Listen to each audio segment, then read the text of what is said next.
Bingo Blitz rules. If your bingo has ads in it, That's not a bingo. if it doesn't have the coolest tournaments, mini games, and the most breathtaking design, Nope, not a bingo. if your bingo moment makes you feel so excited that you just want to burst in joy and scream out loud, bingo! Sorry, so you're playing... Bingo Blitz? Now that's a bingo. Go for a world of excitement with Bingo Blitz, the #1 free bingo game. Download Bingo Blitz and play for free. Now that's a bingo. Hi, I'm Jennifer, a co-founder of the Go Kid Go network. At Go Kid Go, putting kids first is at the heart of every show that we produce. That's why we're so excited to introduce a brand new show to our network called The Search for the Silver Lining, a fantasy adventure series about a spirited young girl named Isla who time travels to the mythical land of Camelot. During her journey, Isla meets new friends, including King Arthur and his Knights of the Round Table, and learns valuable life lessons with every quest, sword fight, and dragon ride. Positive and uplifting stories remind us all about the importance of kindness, friendship, honesty, and positivity. Join me and an all-star cast of actors including Liam Neeson, Emily Blunt, Kristen Bell, Chris Hemsworth, among many others, in welcoming the Search for the Silver Lining podcast to the Go Kid Go network by listening today. Look for the Search for the Silver Lining on Spotify, Apple, or wherever you get your podcasts. With something like 5 million podcasts, finding a really good one can take a ton of time. So let me recommend one. It's called Something You Should Know. I'm the host, Mike Carruthers, and in each episode, we discuss topics that can be really helpful, like how to read people better, the psychology of crowds, or fun things like the story of Legos, or why you probably wouldn't be here if it weren't for horses. Something You Should Know is the name of it, wherever you get your podcasts.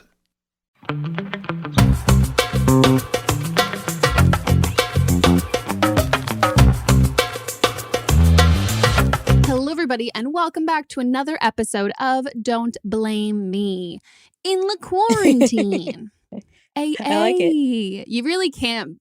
You can't blame anything. You can't. You can blame everything on the quarantine, and you really can't blame that's us. True. Very true. I feel we've got a nice cushion to protect us in all of this. I do feel highly protected though, weirdly enough, in like I don't know, I might because I don't have to interact with other humans. I'm like, this is great. I never have to answer the door. I'm all about it. That's true too. Like, Because like sometimes before, like if you got a delivery or something, they would insist that you come to the door, and now it's like they just drop it and run. Yep. Well, guys, this is Don't Blame Me. It's an advice podcast. If you're new here and you want to call in, the phone number is 310-694-0976. International listeners, you can send us an audio message to meghanpodcast@gmail.com. What other things are going on? What else do we have any other housekeeping shite? No, I don't believe so. You don't believe so? Are you watching Love No. Island yet? Ugh, I've fine. got cool. 2 Housewives franchises going right now, so New York, Maybe I'll New start York it. and Beverly Hills are both on right now at the same time. So, and Atlanta reunion, which they're doing via Skype. It's been like the best reunion ever because Oh. Andy has a mute button, and then people are going harder than they usually go. It's great. Wow. I feel like I would enjoy that. He is a cute baby. does. He is a very cute does. baby. Ugh. This quarantine's made me want a baby so bad. Like, so bad. Because I'm also not getting my baby fix from Monts' nephew. Hi, Megan. It's Melissa. I'm going to try this again and get to the point. Essentially, I'm stranded in New York during quarantine due to a lot of unforeseen circumstances prior to the pandemic fucking hitting. And I'm staying with a friend of mine who owns a house. And so I'm really grateful to be in that situation. The only issue that I have is with her tenant that lives in the basement, who is a 52-year-old man that has no friends, has no life, literally like, don't know what he's doing here, but also it's none of my business, so I could care less. Granted, now we share the kitchen because he refuses to get himself a microwave and a mini fridge and all the things that you would get in a studio fucking apartment. So he uses the kitchen all the time. Okay, that's fine. But one time I was having a conversation recently with a friend. He overheard conversation and then went ahead the next day and tried to talk to me about said conversation. Mind you, I was literally in the kitchen cooking with my headphones and listening to your podcast, and he had to scream to get my attention because clearly the headphones was not an indicator enough that I don't want to fucking talk to you. So I take out my headphone and I'm like, what? And he's just like, oh, I just overheard your conversation yesterday and I just wanted to talk to you about it. And I was like, I don't want to talk about this. Like, completely thrown off guard because I'm just like, how dare you? Like, how dare you overhear my conversation that's personal between me and my friend and then think that I want to talk to you about it when I've never given you any indication that that's a boundary that I want to cross. So he went ahead and I put it back in my headphones. He still kept trying to talk and I had to turn around and be like, dude, I don't want to talk about this. And then he's like, oh, okay. And my roommate, I heard him yell my name and she was like, do you need me to say something to him? I'm just like, no, don't say anything to him because I feel like I'm in a rock and a hard place right now. Like, if he does anything like that, like, I'll say something. But overall, it's just been a trying time to live with someone so lacking in self-awareness, and I don't know what to do because there's no amount of conversation that needs to be had. I don't want to give him that satisfaction since he's lonely, and what he wants is a conversation. And I don't need to give you that. I don't owe you anything at all. You are a stranger to me. So it's just frustrating, and any advice you can give me on how to deal with the situation would be much appreciated. Love you guys so much. Thank you.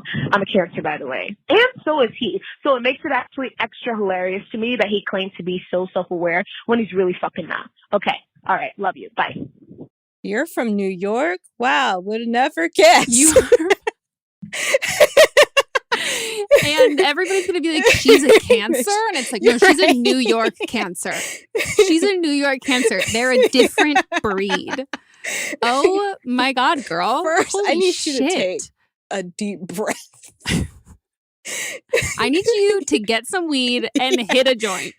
Like, I feel very bad for everybody who do not have great connections with their drug dealers right now in cities that they don't have legal marijuana. But shit, girl. Ooh. Ooh. Ooh. Deep Yeah. breaths. It's okay. Wow, that was a lot. I mean, I think I totally understand where she's coming. Like, I totally get where you're coming from because you do not owe this guy anything. And in my mind, I'm picturing kind of like a crusty old white man who like makes you uncomfortable. I'm not picturing like a sweet, I don't know, like Steve Martin type. So I think that like it's just figuring that there's a difference. And I think you have to go with your gut. And I don't want anyone I know that you said that he's lonely, and that definitely tugs on my heartstrings and thinks like, oh, he just wants to have a conversation. But I would assume if you have this like visceral kind of reaction to him, it's a, you know what I mean? Like, it's a vibe that you're getting from him that feels icky and doesn't feel, it feels like he's kind of crossing a boundary in a line as opposed to like a sweet, it's like, as opposed to like the old man from Up or something like that, where it's like very, very harmless. Or you're just at your wit's end and you're losing it and you just don't want to have a conversation with anybody. So I think I don't know why you said to your roommate though, to it's not her say anything. place. Also, I want to start from like you saying he won't get like a hot plate or a microwave or whatever in a mini fridge. But like, if it was required of him to get that, then it would have been in the lease agreement. So if the roommate is allowing him to use it, you can't like be mad at her, or your friend is allowing him to use it. You can't be mad at her. You're the guest in this situation. It's her place. He's renting from her. He's paying money. You're the guest. So you can't be mad at him being around. So yeah. And then going back to what you were saying, like if he's going to, or why you said that you wouldn't tell your friend to say anything, it's her job. Like, it's literally her place. That's what she's supposed to do. So if he's bothering you, you being the guest, then your friend should go to him and have the conversation about the boundaries. You're inserting yourself into something that you shouldn't be doing. Yeah, because I think even when you said, you're like, oh, well, if he says something again, I'll say something. But the issue also there is you're not paying rent. Like, it's like, again, like you're saying, it's your friend's place. You're staying there for the foreseeable future. So it should be her mediating that situation so there isn't any tension between you guys. Because let's say that like it does blow up and it's shitty. I don't know if the girl you're living with, I don't know if she has any other source of income, but this rent, that might be like she needs that. And it's going to be, if it's him or you might not win in who's going to be able to stay. So yeah, I don't get why. I don't know. I also think you might want a little bit of the confrontation at this point, because I think you've built up a frustration towards him. And maybe the girl you're staying with, maybe your friend has been kind of like venting to you about like, ugh, and he like won't get this and he won't do this. And so you're feeling upset and frustrated on her behalf, but that's also not your problem. Like that's her problem. Like if she's frustrated that he's using the kitchen, she shouldn't let him use the kitchen. Like it's not any of that sort of stuff. And then I would say also, just in general for this time, I think the more that we can check our own feelings and reactions and everyone else's feelings and reactions, to know that nobody knows really what they're doing and everybody's kind of dealing with stuff and they're dealing with it in a different way. So giving yourself that kind of grace when you react in a way that you're like, oh, wow, I don't think that was warranted, or why am I feeling this way, in the same way with other people. But if you feel uncomfortable and uneasy about him having access to said apartment and the same, and having like a shared space, if that makes you feel like gut instinct, like this feels really icky and bad and scary, then I would, if your friend who you're living with, if she's never had an issue and she doesn't have that feeling and she's okay with it, I would see if you can stay with somebody else, because I don't know, unless the situation hasn't been working for her. But if the situation hasn't been working for her, that's also she has legal rights as a landlord and him, that whole thing. So that should be addressed in a different situation. But there's also no shame and no harm of like realizing that this is not the ideal living situation for you and having it be an okay living situation for her, and then finding somewhere else. But also it is a hard time to find a different place to live. So maybe that means you kind of paying attention, or knowing when, having a conversation with him first and saying, hey, what's the schedule that you are like tend to be in the kitchen? Like, I'm assuming it's a very small space. It's New York. And knowing when he, like around the times that he's using the kitchen, and then stay in your room or stay in a different place at that time, and then go use the kitchen at different times to avoid him. But I think you do kind of need to have a conversation with her, definitely, but maybe even with him, to kind of find that out, to make your lives work better together. Because I think right now you're at your wit's end, and I feel like this might be bad. Like, I feel like you are gonna snap, and let's avoid snapping. You know, like we're all gonna do it eventually, but let's avoid it, especially because you won't have anywhere to go. So yeah, and you're in New York, and you're already on a 10. Yeah.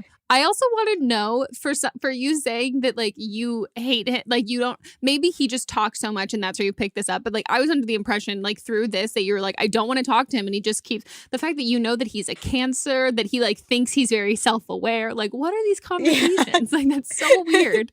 Like what are you like? Why are those the things you know about him? Like it's just odd. And I also do wonder what the conversation you were having with your friend is, because that would definitely determine the weirdness factor. Like if you were talking about a TV show or a movie that he loves, or like a vacation or a trip or someplace he's always wanted to go, or someplace that he's been, or something like that. But if you were talking about like sending nudes and he's like, oh, I want to talk about like I think that but you can also trust your gut to know, are you feeling annoyed by him because he's just pissing you off because you're just in this heightened sense of anxiety state?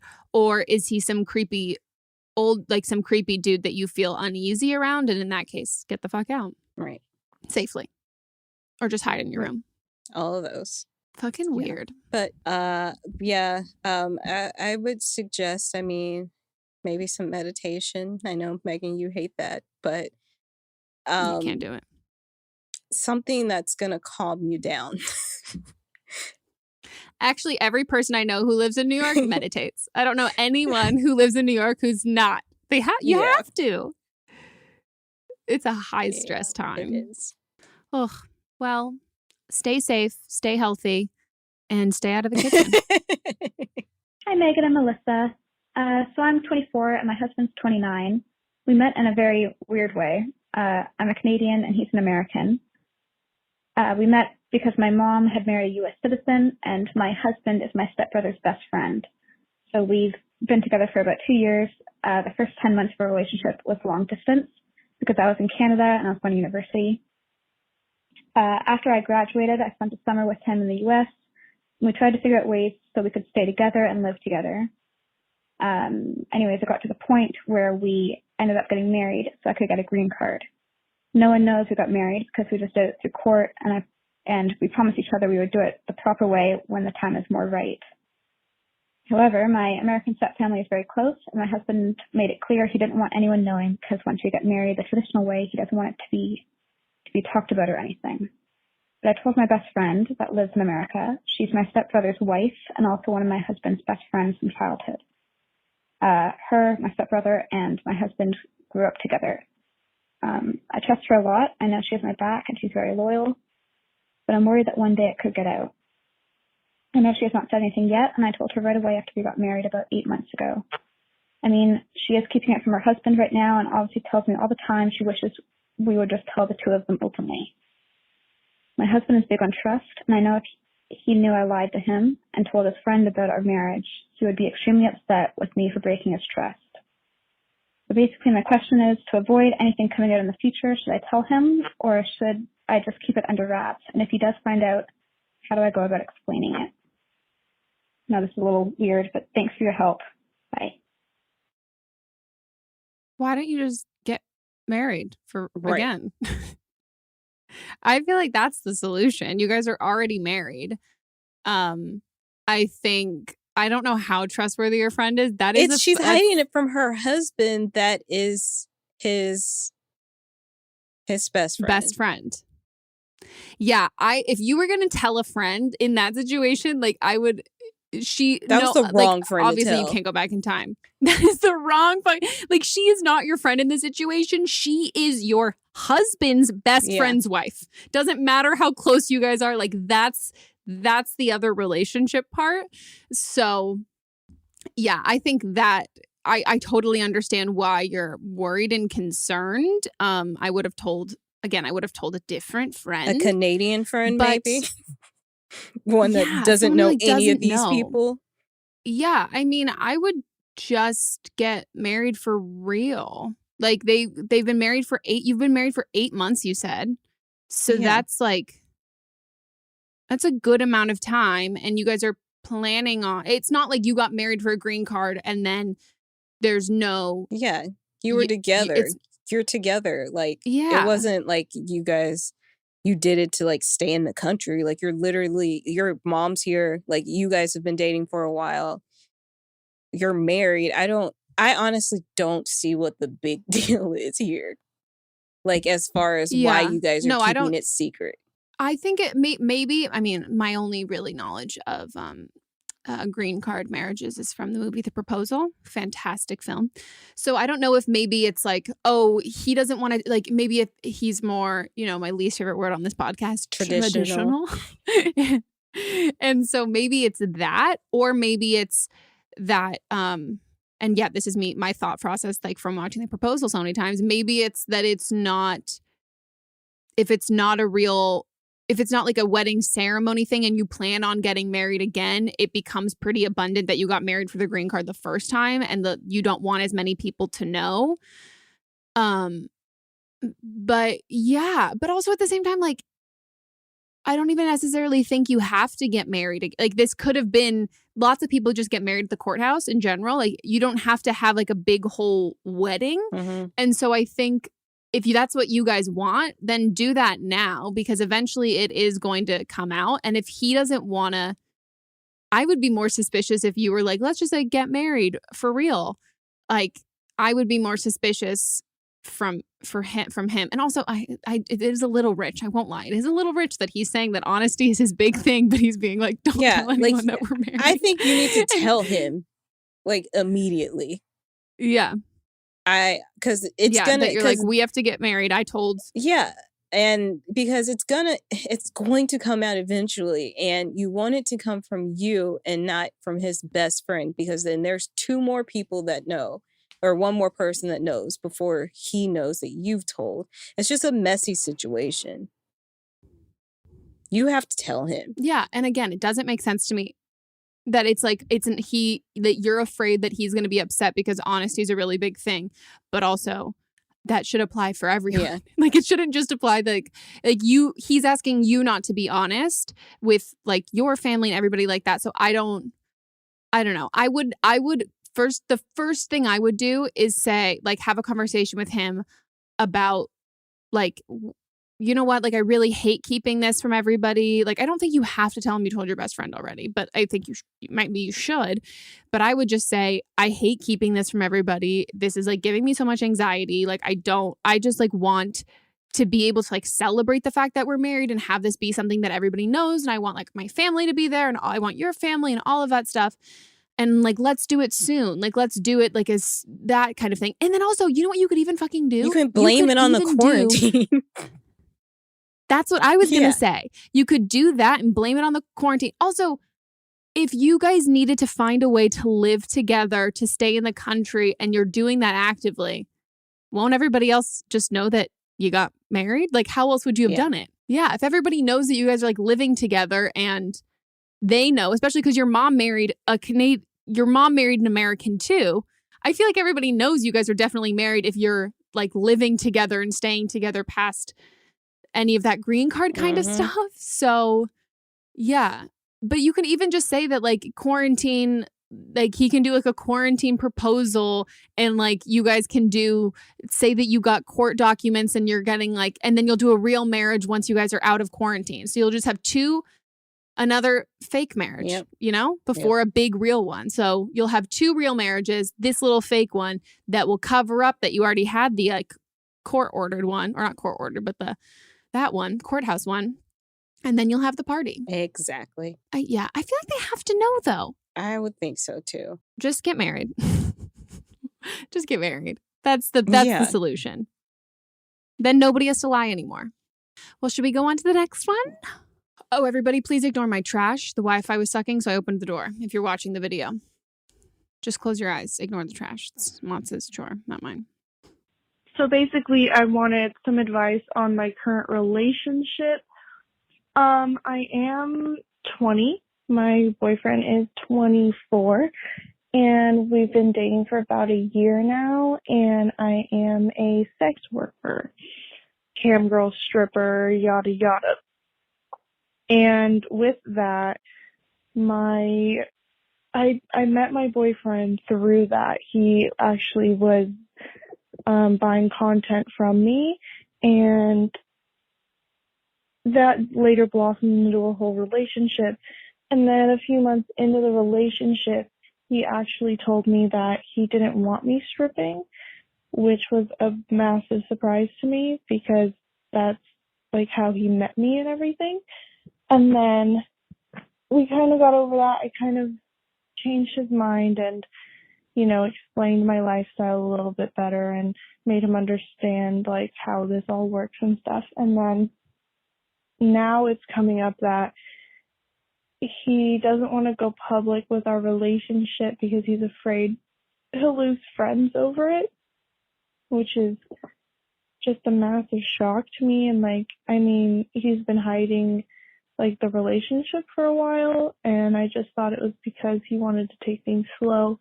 Now finding out that he's embarrassed of what I do, and it's just really like soul crushing, you know?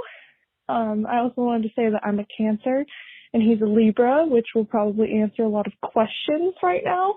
So yeah, he doesn't really know what the fuck he wants, and he's kind of making up these excuses, but I just wanted to see your guys' perspective on that and see if that reasoning is valid, and that like just a perspective from somebody who isn't a sex worker, because all of my friends are in the industry and they have a very, you know, specific mindset of like, you know, respect what I do. We deserve respect, which we do, but it's like I also see where he's coming from his perspective as well. So I just want to see what you guys thought of the Throw situation. the whole man away. Throw the whole fucking man away. Yep. Toss him, bundle Toss him him up, and oh, chuck shit, I him. knocked over my mic. And then Mm-hmm. I was Yeah, gonna I say want you to toss him, drop like, kick the kick man him. away. Drop kick the man to fucking Mars. He's a piece of shit. He's a fucking piece of shit. Yeah. I hate this dude, and this is like a genre of dude of, oh yeah, I'm like gonna reap the benefits of sex work, but like it's also like, you know, you don't get my respect. Like you're gross, but like I'm still gonna participate, but I like think that you're less than. Right. Oh. Nope. That's not how it works. First of all, It's sex harder work than I'm sure whatever the fuck he's doing. End of story. Second, like he, like you were saying, he doesn't respect you at all. Like he just expects, you know, like you, I guess he calls himself, probably thinks that he's like saving you from this work. But he wants her to be a whore in bed. You know that he wants her to he wants you to like turn all them fucking tricks. Of course. And just he's for him. living. Yeah, and he's literally like I have like brought her from that, and now she needs to get a real job. He's a piece of shit. And the thing is even if you abided and did all of that shit, I can guarantee you he would break up with you. Like, which sounds, it's not. Yep, because that's not what he wants. Because he's living in the fantasy. Like, he has no respect for you at all, and that's the issue. There's only one issue with, I mean, there's a lot of issues with like the regulation and like the safety and rights of sex work, but the only issue of respect is the fact that the people who are reaping the benefits of sex work do not respect those women. That's the those are the fucked up people in the situation, and he is one of them. And you would think if somebody is going to be an active participant in supporting someone who's a sex worker, you would think that they are respectful and supportive of that. And those people exist, and he is not one of those people. And he's a piece of fucking shit. And I hate to hear you say that like you think his like feelings and reasons are valid. They're not. There's not a single part of them is valid, literally at all. And it's just, if he had an issue with, if he had an issue with sex work, he wouldn't be participating in your sex work, but he doesn't have an issue with sex work. He has an issue with respecting sex workers. That's his issue. He's not looking at you like you're a human or someone who has value at all. And that's so fucked up and not what a relationship makes at all. And again, you'd think that someone who was a fan of yours, like he's 100% fetishizing you. Like he wants you to be like this is like, I'm not calling you this at all. I'm just thinking in like the straight dude terms. Like he wants you to be like a slut just for him. Like only for me. Like this is what I want. Like I'm going to get this girl that I like. I was paying for her stuff and now I don't have to pay for it. And now I'm getting all this special. Yeah. Like it's possessive and fucking gross. Like it is so fucking gross.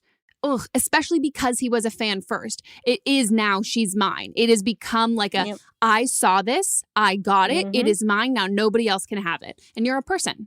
You're not a thing. And you need to chuck the whole man away. He's not even a man. Drop kick the boy away. I hate him. Yeah. I hate him so much. I hate him. I hate him too. And I hope that you find somebody that respects you and accepts you as you are. Yeah. Because there are men out there that I literally say all the time that I think in an alternate universe, in a different life, I would be like a sex worker. I'd be a cam girl. Like, I just think I would love that. And all of my friends are like, yeah, that's very much your vibe. And I've asked Monts, like, seriously, I'm like, if I ever decided I want to do it, he's like, oh, 100% would support you. Like, I would love that for you. Like, if that's what you want to do, totally go for it. Like, and sure, it's a hypothetical question in this situation, but it's a secure guy is not going to be like this. I don't know if my advice also is then maybe be a little bit more wary of fans.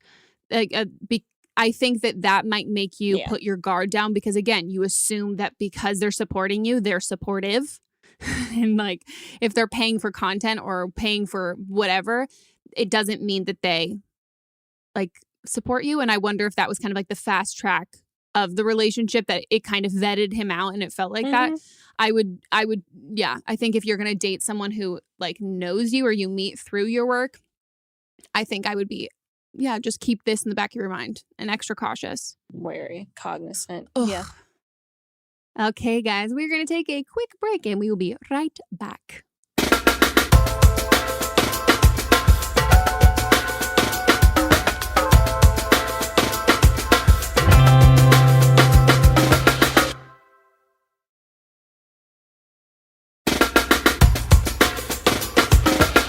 Okay, guys, we are back from our break, and let's get into the rest of the calls. I'm 26, also a Leo, August 4th. My question is regarding what to do when dating somebody and telling them that you don't want kids. I, in the past, have recently only had like sexual or fuck buddy, friends with benefits type of relationships. So haven't been very good at dating life per se. So it's kind of a new thing to be able to take it slower and just kind of be bringing up topics and getting to know each other.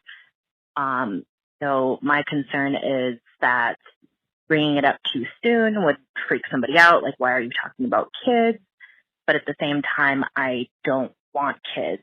So, and I actually can't have kids. I got my tubes tied when I was 23. I've always known that I haven't wanted kids. I mean, when I was a teenager, I kind of had the obvious like influences of like, oh yeah, you want kids, right? And you kind of just nod and smile and say, yeah, totally. But growing up and realizing what I want out of life, that kids are just not my future, and I'm not going to change my mind. My concern is, though, I don't want to wait too long to tell somebody that I'm dating that I can't have kids and that I don't want kids, because I don't want to lead them on. I don't want, because if that's a deal breaker for them, I don't want to, have them obtain feelings from me and down the road be like, oh, hey, by the way, I don't want kids, and then just have that ultimately crush them and have this awful, falling out. Any advice I would really appreciate. Love the podcast. Just started listening, actually. I listened during work all day, working from home during this awesome COVID. But I really appreciate any advice. Thanks. Welcome. We have the same fucking birthday? Bitch, what? That's wild. Mm-hmm. That is crazy. I was going to say, I feel like kids are usually something you bring up on first dates. For me, it's usually part of like the initial conversation. So I don't think it's odd to bring it up during a first date. No, I don't think it's weird at all. I think the only thing that would put somebody off in again, in a good way. Like the whole thing we talk about, like, oh, I don't want to scare somebody off. It's like, no, it's a good thing. Like you're weeding them out because already like they're not the one for you. Yeah, and their answers don't change on date 1 and date 100. Like it's the same sort of reaction, the same sort of thing. But I think it's something that I would just bring up in like regards to family. If you have like nieces or nephews, or you have something where you're just like getting to know each other, literally, again, it can be on the first date and talking about family stuff. And you can say like, oh, my nieces, nephews, like they're really cute. Like I definitely don't want any kids of my own, but like those are the only ones. I love spending time with them, but I can give them back. Yeah. And so you can say it in a casual way like that, but also on top of that, you can even just say like I don't want, like, at the risk of being like really forward, I just want to make sure that I'm honest with everybody I even go on a date with, whether or not it like leads to anything more serious. But I am not interested in having kids. Like if I friends like who are single, like going on dates, if like the first date, the like guys that they were going out with were like, hey, I have no interest in settling down and having a girlfriend. They'd be like, great, now I know, and I'm not going to waste my time. And I don't think that it's bad or weird at all. And again, like I hate the term there's a lid for every pot, because also I lose lids to pots all the time. It's like Tupperware. But truly, you're going to find somebody who is like, oh, I don't want kids at all either. This makes me even more into you because we're so similar and compatible. So I just think it might make it feel like rejection first, or it might feel like a lot more right off the bat, but that's just because you're weeding it out and you're not waiting. So I think it's a lot better to say it sooner rather than later. And then and it's like the reverse too, because it could be like you said that if you you don't want to lead somebody on and then they like catch feelings for you, and then you tell them you don't want to have kids, and then that's the end of it. But it could be the same thing of you get like really into this guy and he's like, I want to have kids, and now it's on you. And so it's like you should tell them sooner rather than later. dating guys who are around your age or older, I think that's also, I wouldn't, if you're dating anyone a little bit younger than you, I would not bring it up in like a casual way. I would like be like, hey, I don't want, because they might, if you're dating like a 22-year-old guy, like, yeah, I don't want kids for like a long time either, but like down to fuck. But if you're looking for a relationship, I would, I think it's a good thing. I think it's the same thing of knowing if someone has kids or if someone has no desire to get married or someone's divorced. Like those are things, or like religion, like if you're compatible that way. I feel like those are basic questions. And I think like most people are meeting people on dating apps as it is. And that's a question that they ask on all of them. Yeah. Do you want kids? Like, true. Yeah. Maybe just add it to your profile if you're not on the dating apps that like have it as an option listed. I used to, like, when I was helping like friends with theirs, and it was like people said that they didn't want kids, and if my friend wanted kids, we would swipe left on those people and be like, oh no, I'm not into that. So yeah, and again, if you're on other apps that don't have that as an option, you can even just in your bio of being like, I know I like so then you can even like make a be like quippy funny joke about it of being like, you can call me mommy, but I don't want to be a mommy. I kind of like, I think it could be funny. So I really wouldn't stress too much about it. Just stick to your guns too. Don't let anyone tell you that like, oh, well, maybe like if you wait around, like who knows? Like as long as you're upfront, then if they get her tubes are tight. No, but that's what I mean though. But if they get hurt later on, the more upfront you are, then if they get hurt later on because they chose to believe it, they chose to like not really acknowledge it, then that's on them. And then that's not your problem. Very true. But yeah, best of luck. I hope you're masturbating a lot during this quarantine because not going on a lot of dates that have. I am. I've been with my boyfriend for 5 years, lived together for 3 years. I got drunk, logged into his email because half of me had a feeling something was wrong. When I logged in, I saw he had sent himself a picture of his ex's little sister to a new email I had never seen before. We are both 27, turning 28 this year. His ex is 28, and her little sister turned 21 this year. I log into this random email and find hundreds of pictures of women on it, nudes his exes had sent him, and porn. But what really fucked with me was he had been sending himself pictures of his ex's little sister for 5 years. The pictures of her were screenshots of things she posted on Instagram. When I clicked on start, there were pretty much all pictures of her. I also find out he has a fake Instagram account. When I logged in, it was pretty much porn pretty much. He had hundreds of pictures of these women saved on Instagram, no one I knew. He followed a bunch of women who only post nudes, and they followed him back.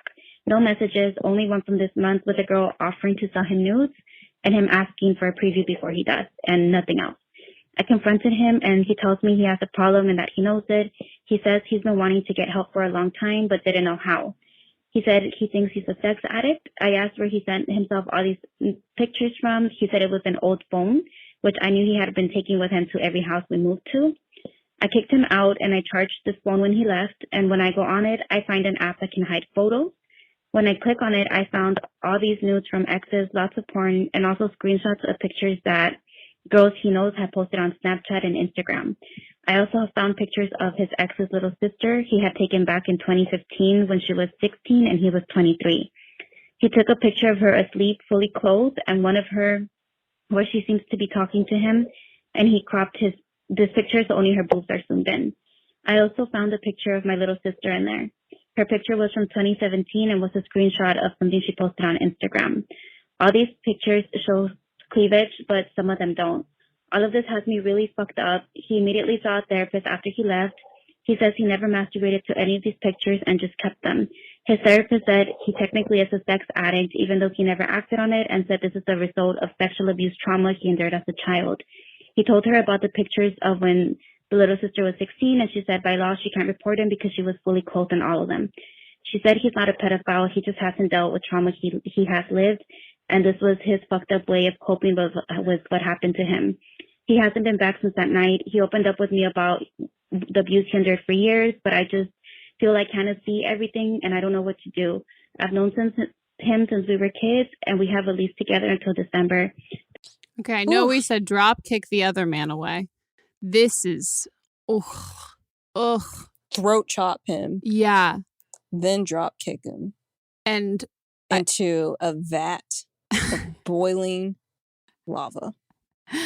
And I don't know how I feel about also this therapist either. Also, is the therapist telling you this directly, That's what I was or gonna is this say. information that your ex is funneling through?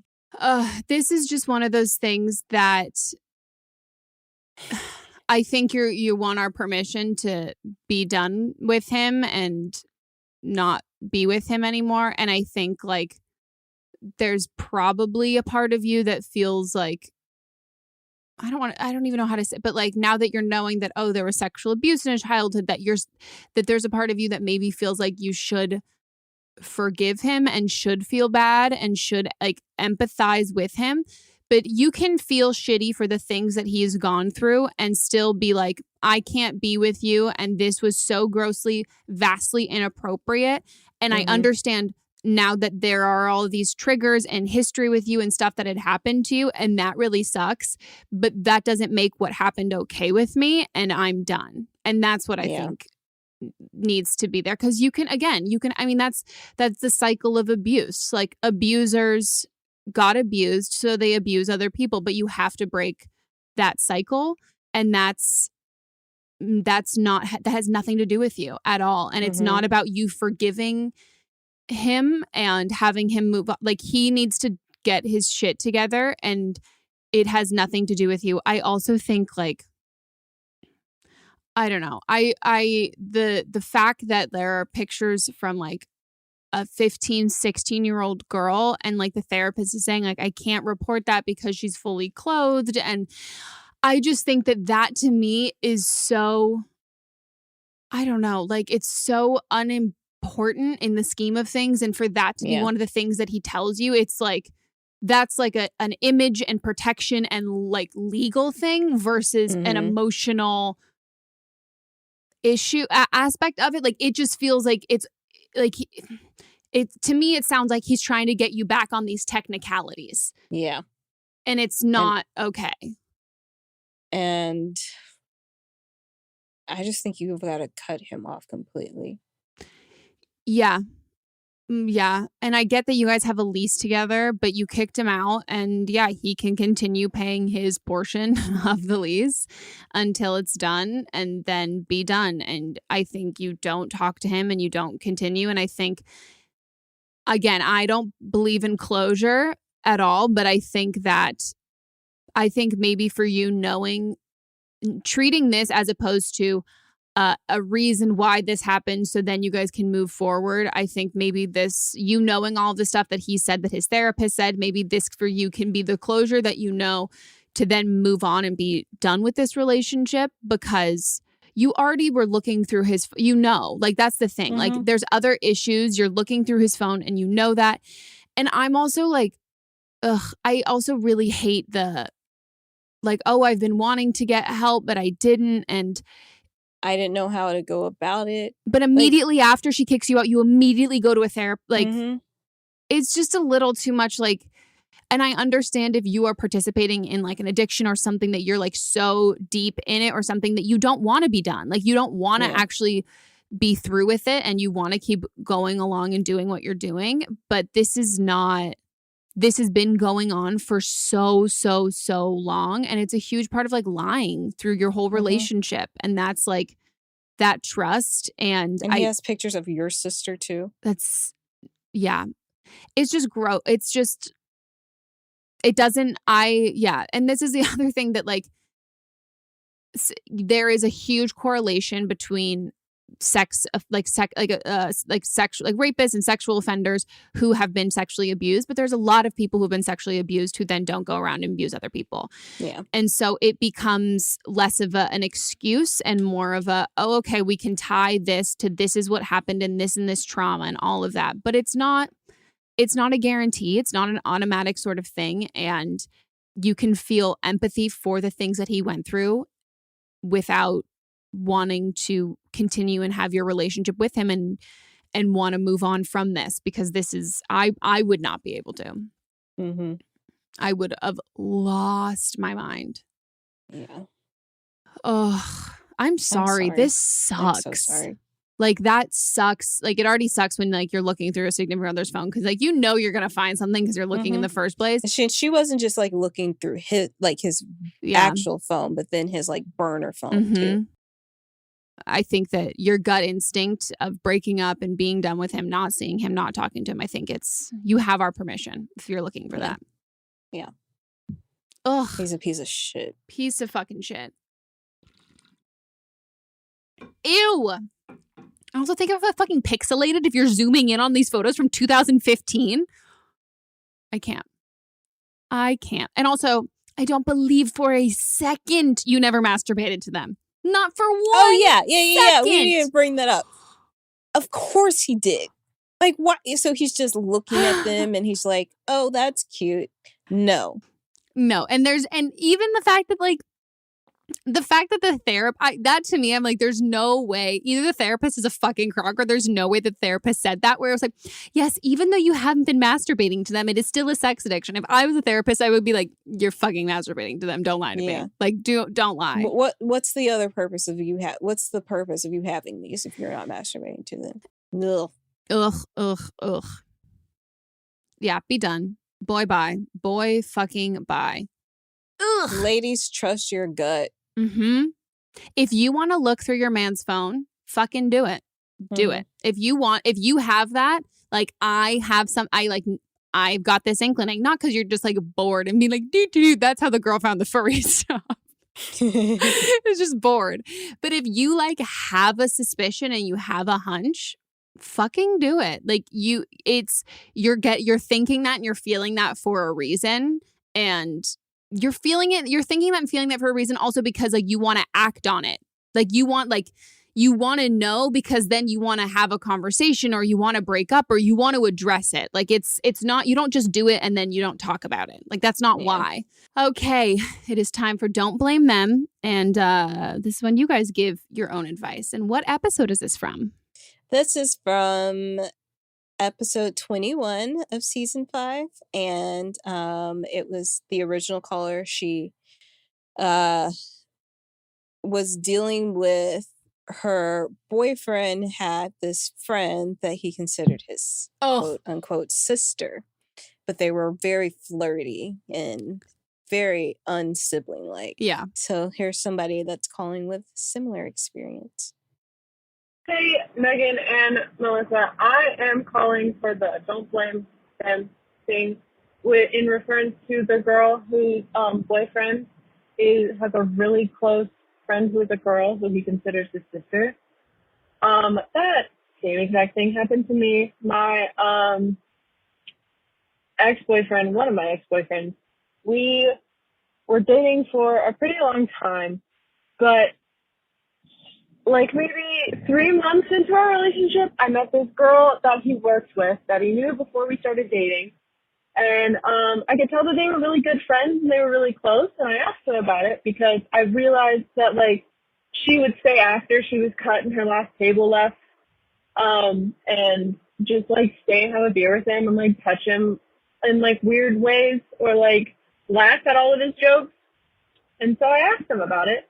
I was like, hey, so, like, what's up with y'all? Like, is there history that, like, with y'all or something like that? He's like, oh, no, she's, like, my sister. I was like, oh, okay. So that made me feel a little bit better. Then he quit that job, went to another job, got that job, and then went back to the cook job where he knew that girl that he considered his sister from, and she was still working there. And I asked him, I was like, hey, is she still working there? And he was like, yeah, she is. We talk and stuff like that. And I was like, oh, okay. Then after he started working there, he started lying to me. He started sneaking around and, like, not letting me, you know, see his phone or stuff like that, like he normally would from the 2 years that we had dated. So, then, like, maybe a month after he started working at that place again, he broke up with me because he cheated on me with her. So, basically, if you have a gut feeling, because I had a gut feeling that something was going on between them, if you have a gut feeling, you're not crazy. So, like, just no matter what, go with your gut and trust yourself. That's always what I do and what I decide to do. So yeah, that's basically my advice. You're not crazy. Also, you're not alone. This has happened to a lot of people. So, like, you know, it's hard, but also trust your gut. Yeah. Okay. Bye. Love the show. I think that sums up pretty much the whole show. You're not crazy. Go with your gut. You're not alone. Yeah. I need everybody to stop saying, am I being crazy? You're not. You're never being fucking crazy. And also, like, when you look at it like a third party of being like, am I being crazy? Like, my boyfriend's fucking another girl and like I'm kind of pissed. And it's like, if someone else said this, like, are you kidding? Of course. Yeah. Yeah, this is wild. It does make me rethink if Leo and I should just not refer to each other as siblings. Like when he dates girls, I'm like, so like, this is how they must. I mean, we're not like that at literally at all. But they don't know that. They don't know you guys. But now I wonder, I'm like, maybe that like I always thought that was the safest way to be like, I come in peace. Like, he's like my brother. Like she's like my sister. And so now I'm like, well, maybe we're like cousins. No, that sounds like you. In certain states, you'd get it down. Yeah. I mean, she said it all. It's go with your gut, trust your gut, always. Always, always, always. And also, if you're going for like advice to your friends, pick the friend who's like kind of a bitch. Don't pick the friend who's so nice. Like, I love Sydney more than anything in the entire world. She is the greatest person ever. Sydney is like who I will I obviously tell her everything, but like she will support me no matter what I want ever. Like anything I do all the time. She's going to see the best in every situation. Because she also sees the best in people. She's not a pessimist. Like she hates people, but like she definitely is positive and gets along well with everybody and like super personable. And I pick my like cuntiest, bitchiest friends for advice. You're there. You're on that list. It's like, and that's what you got to do. Good God. And I'm sure there are, and like she said at the end of that, like, I'm sure we could have played so many more. Everyone's been through this where it's like, no, don't worry. She's fine. You're like, feel like she's not fine. I don't trust her.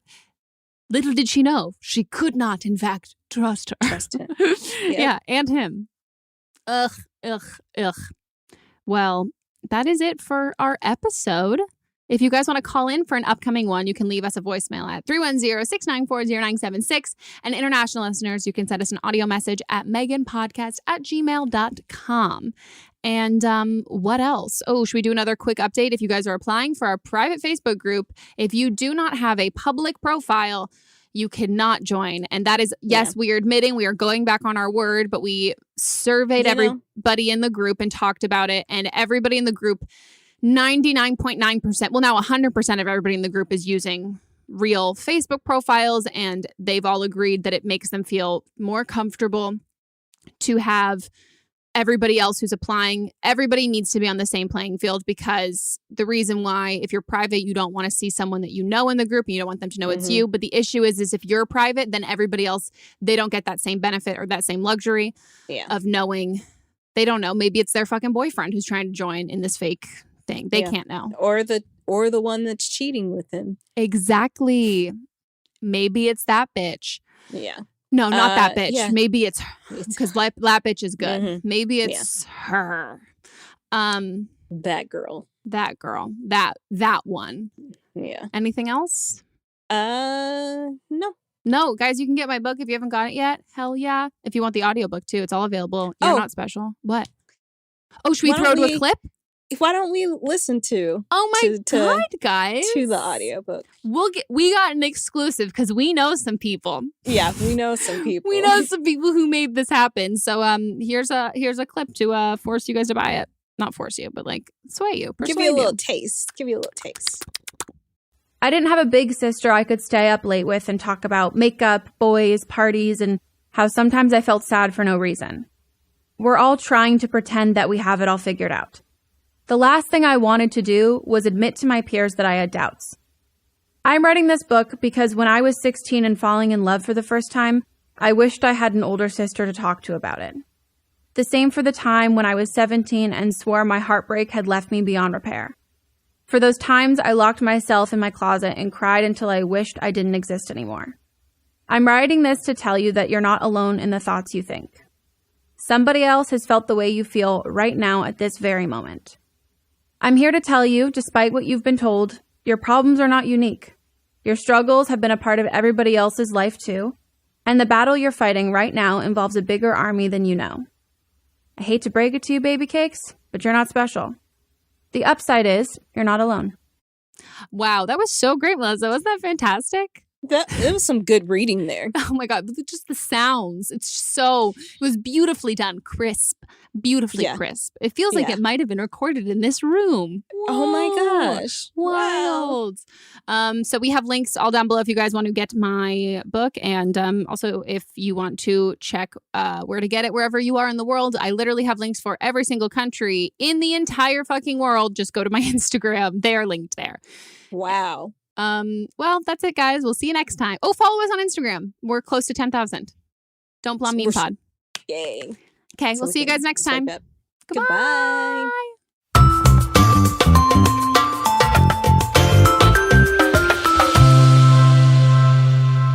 Don't Blame Me is a production by me. Executive produced by Melissa Monts. Camera operator Amanda Lechner. And music by Ryan Hunter and Giacomo Picasso.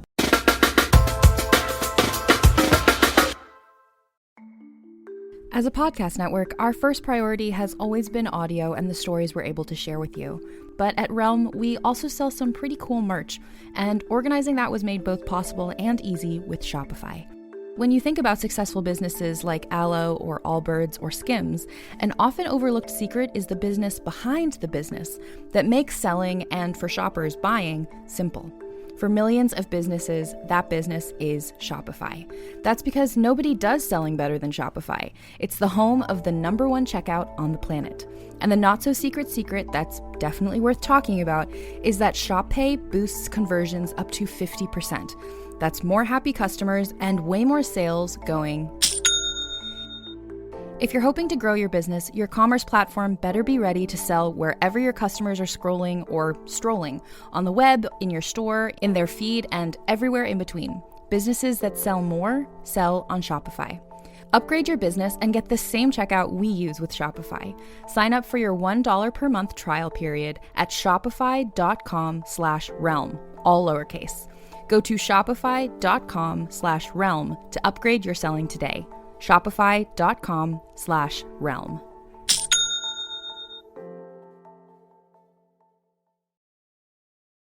What's up, everyone? It's Noah Daniels. Hey, y'all. I'm JJ. Hey, guys. It's Kat. And we're your hosts of the Real Hauntings podcast, where we bring on guests to share their first-hand encounter ghost stories and supernatural experiences. Now on to the trailer. I've been warned to not tell this story, but I think because of the way it ends, it's okay to tell this story, because some people say that with certain entities, to like speak of them or talk about them or in any way like portray them as powerful will attract them to other people.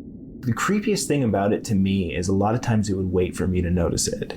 Like, it would just lay its arm out like this, and then I'd be like, where is it? Where is it? And then I'd see it, and then it would just slither back. For more information on the Real Hauntings, Real Ghost Stories podcast, make sure you check out real.fm to learn more about our podcast and many other amazing podcasts. Hi, this is Rob Benedict. And I am Richard Spate. We were both on a little show you might know called Supernatural. It had a pretty good run, 15 seasons, 327 episodes. And though we have seen, of course, every episode many times, we figured, hey, now that we're wrapped, let's watch it all again. And we can't do that alone, so we're inviting the cast and crew that made the show along for the ride. We've got writers, producers, composers, directors, and we'll of course have some actors on as well, including some certain guys that played some certain pretty iconic brothers. It was kind of a little bit of a left field choice in the best way possible. The note from Kripke was, he's great, we love him, but we're looking for like a really intelligent Duchovny type. With 15 seasons to explore, it's going to be the road trip of several lifetimes. So please join us and subscribe to Supernatural Then and Now. Do you love Disney? Do you love top 10 lists? then you are going to love our hit podcast, Disney Countdown. I'm Megan, the Magical Millennial. And I'm the Dapper Danielle. On every episode of our fun and family-friendly show, we count down our top 10 lists of all things Disney. The parks, the movies, the music, the food, the lore. There is nothing we don't cover on our show. We are famous for rabbit holes, Disney-themed games, and fun facts you didn't know you needed. I had Danielle and Megan record some answers to seemingly meaningless questions. I asked Danielle what insect song is typically higher pitched in hotter temperatures and lower pitched in cooler temperatures. You got this. No, I didn't. Don't believe that. About a wish coming true? Well, I didn't either. Of course, I'm just a cicada. I'm crying. I'm so sorry, Jiminy. You win that one. So if you're looking for a healthy dose of Disney magic, check out Disney Countdown wherever you get your podcasts.